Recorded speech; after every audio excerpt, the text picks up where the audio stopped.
Hi, I'm Rigger. This is You're Right, and today we're covering the second fairy tale episodes, The Hunter's Children. Interesting note, the first two episode titles contained references to children. I wonder if this streak will continue, I have no idea. But we've had the Grim Child and The Hunter's Children. I wonder if next we'll get the Faunus Kid and the God's Baby. Could happen. But before that, though, be sure to like the video if you like it, share anything else would like, let me know your thoughts in the comments down below, and subscribe if you want to see more. Also, as I will continue to say, I haven't read the book that these are all from, and instead am reviewing them simply as presented here. Which is very interesting, as according to my comments on the last episode, in episode 1, there were significantly important chunks cut out. So, if that is the case here, be sure to let me know. But without wasting any more time, starting out here, we hear that a long time ago there was a hunter in Mistral.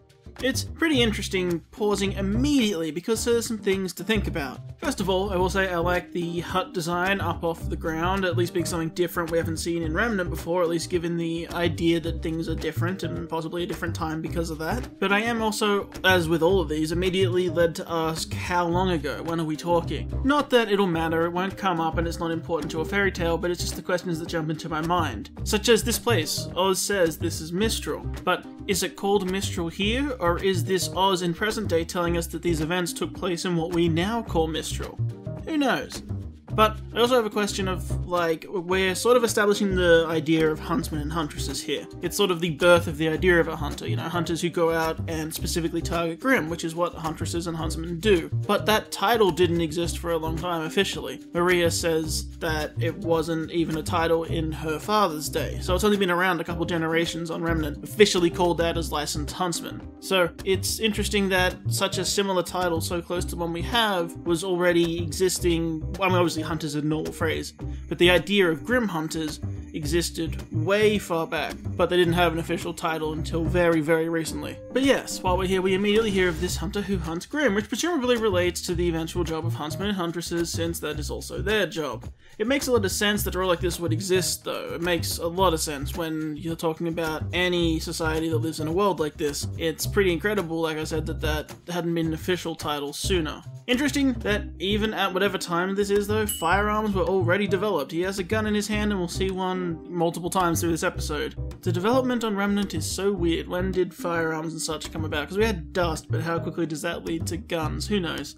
Also, I think it's interesting that they're sort of visually implying here that this one huntsman's preference for a melee weapon in one hand and a firearm in the other perhaps is the prelude to the modern huntsmen and huntresses having combined weapons of both firearm and melee today, which is very fanciful. By which I mean, yeah, it's cute, but it very much feels like a fairy tale rather than one of the things that actually happened in the real tale. This feels like something added at a later date to this story to make it all fit with things we have now. In the kayfabe of the show.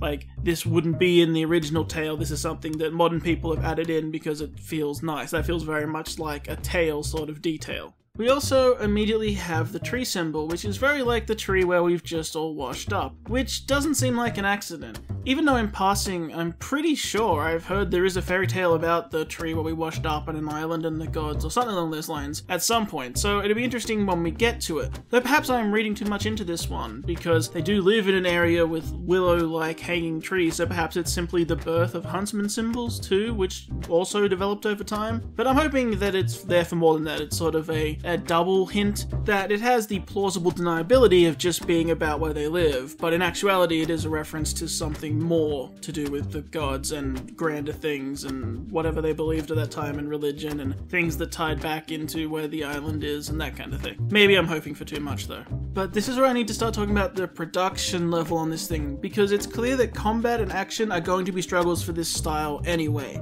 If you showed me the first episode and said how would they deal with combat, I'd say not very well, and that's exactly what's happened here. But they could have done better by actually doing less, I think. Usually showing some frames like this for this kind of story would make sense, but since these days a lot of your viewer base will be anime watchers, everyone knows that panels such as this scream a really, really low quality and cheap production, because that's what happens in anime when they can't pay for the action scenes.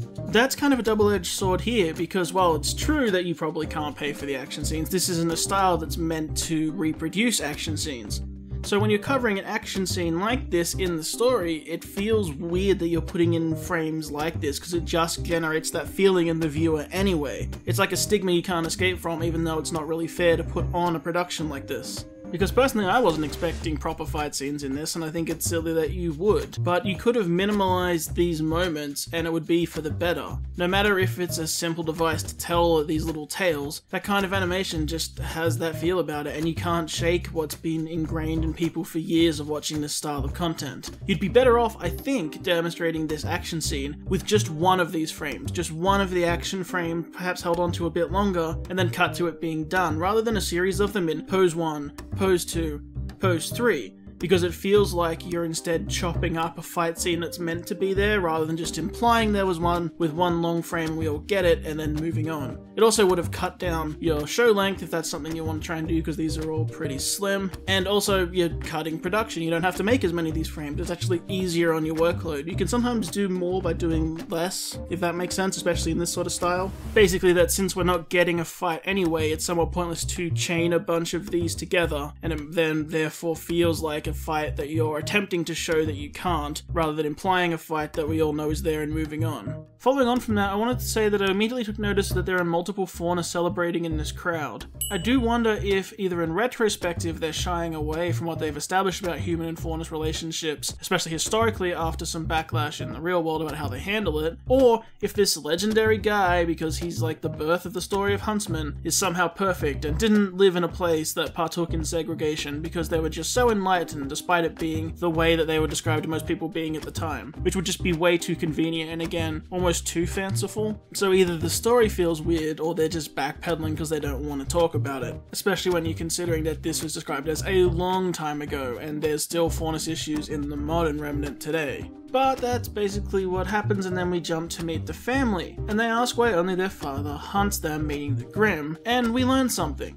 He says his semblance tells him that Grimm are near. Now that's an interesting semblance, but more than that, so we're not getting an origin on the word semblance yet. It already existed at this time too. Despite being, like, seemingly the in-world beginning of the story of Huntsman, the word semblance already existed, they all know what it means, and they reference it multiple times.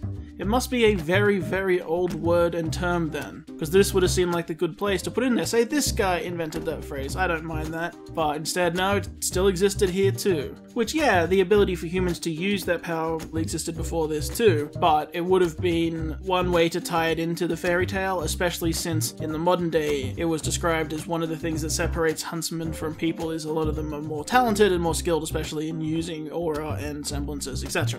It's just one of those times where I was expecting they either would have invented the word semblance or they would have used a different word for it, and we have to imply that means semblance because that just implies a growth of time, you know, things and terms change. But now we look to the designs as they sit around the table, and I have to say that the younger girl is killing it. She looks so cool compared to the rest of that lot. Got the whole witch aesthetic with the full superhero gloves and the giant bold hair, the giant big collar in front of the face, mysterious and spellcasty. Like, the designs are all fine, but she's so extra and I'm all for it, plus the vibrant purple color too.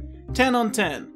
So now we go into each of their semblances, and I'm kind of annoyed, only that this girl's semblance leads her to what she needs most, and I just used something like that in something I'm making for something coming up, even with the matching colour scheme and everything, which is just irritating to me personally, so I'm going to need to change that now. Only that I try my best not to double up on stuff where I can help it, which actually brings us round to something.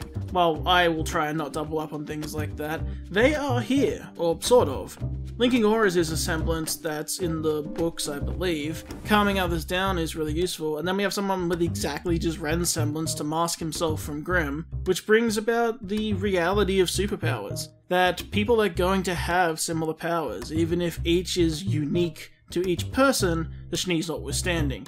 There's only so many effects or variations on effects that you can have, and even if they look different, similar ideas will appear. So while I'm sure there'll be a group of people who are very invested in the idea of trying to trace back lineages to these people, saying that their exact semblances passed down through generations and generations would evolve and change, or perhaps lie dormant in the genetics and pop up in later people, so this person's semblance is like that semblance, so they're actually related to them way back in the past. Even I, as the crazy theorist, could see some of that, but really I think it works as just emphasizing that people are going to have similar powers sometimes. which I think is important for a show like this, rather than trying to make everyone completely unique all the time and pretending that the world would work like that despite how many people are in it. I think Harriet covered it best when she told Ruby she's seen other speed silences before. Because of course she has. There's no way that in a reality of powers, multiple people wouldn't have powers that made them faster. It might just come out in different ways or have different rules applied to it, etc. But from there, we also imply a dead mother. So it's official, they're all generic protagonists. Good for them.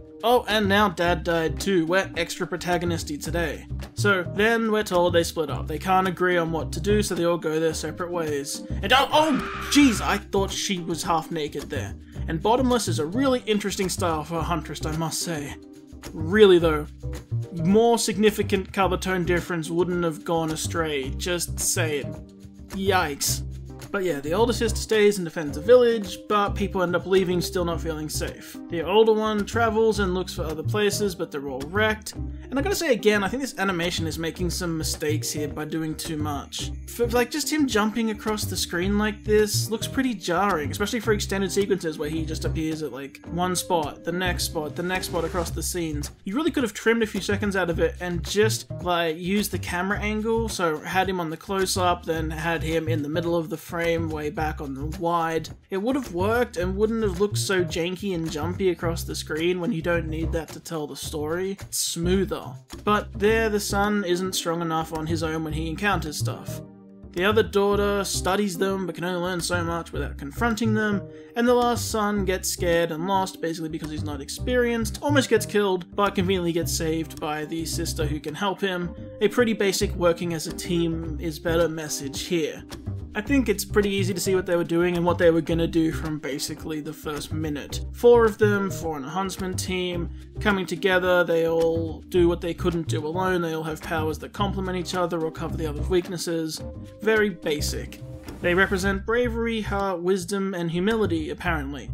Which I have seen people trying to fit the modern team members into those exact phrases. I mean, sure, but I think they work better as simply some of the good traits a huntsman should have or a good person should have. Again, it's very simple, which isn't a bad thing for a fairy tale, of course, but it really has the feel of an actual children's fairy tale this time, but a very watered down one over time.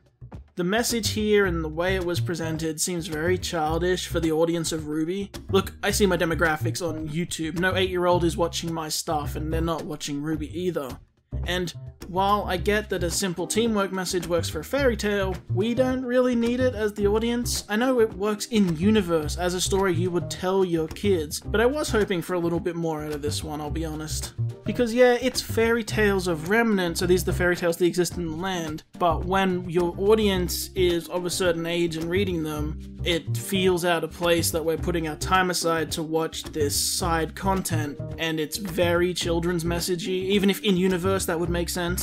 You know, it's not that entertaining, or at least this wasn't to me, this one, as much as the first. Because, yeah, the first one did have an air of a fairy tale. It certainly had that cautionary tale thing, but it had things like that spooky edge and that downer ending that felt at least more like a proper cautionary tale. And perhaps just like the real world, like how more of our modern fairy tales actually have really darker origins when you look into them. And darkness isn't everything. Things don't have to be dark and sad to be adult. This series shouldn't be totally adult either, that also makes sense. But the story here I really feel went for the super simple basic route for this fairy tale, which very much is what you'd come up with in the basic writing for a fairy tale class. There's easy morals, no complexity, the lessons you see from the beginning, etc. But what actually lets me down here the most is not those things on the surface. Those are perfectly fine if there was also more sprinkled in here for us to sort of latch onto, more hidden things or implications, but this one really felt pretty flat and obvious and surface level.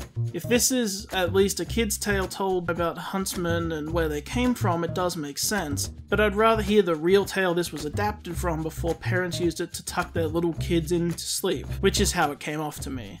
So I guess I'm less positive on this one. They're definitely less positive than the first one, and I think that some of the animation struggled in this one where the other one didn't as much. I'll say I didn't need to see this one, which is my review of it, which isn't a great review I guess, but it's how I feel, and I'm still looking forward to the next one. I admit, I feel it's a little harsh to judge the children's fairy tale on being just a very basic children's fairy tale, but I think writing for your audience is important, and I don't think that there's necessarily achieved anything more than providing a very easy, very unchallenging, very flat version of where huntsmen and huntresses came from in at least the tales of Remnant. And if it is a big tale, you could have woven some things more in there. But it just came off as a little bit more basic.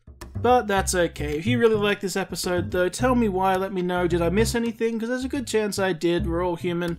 Well, I'm a paper cutout, but most of us are human. And if any of you are faunus, let me know how that is too. But that was The Hunter's Children. Until next time, my name is Rigger. I hope you have a wonderful day. And I hope I did alright.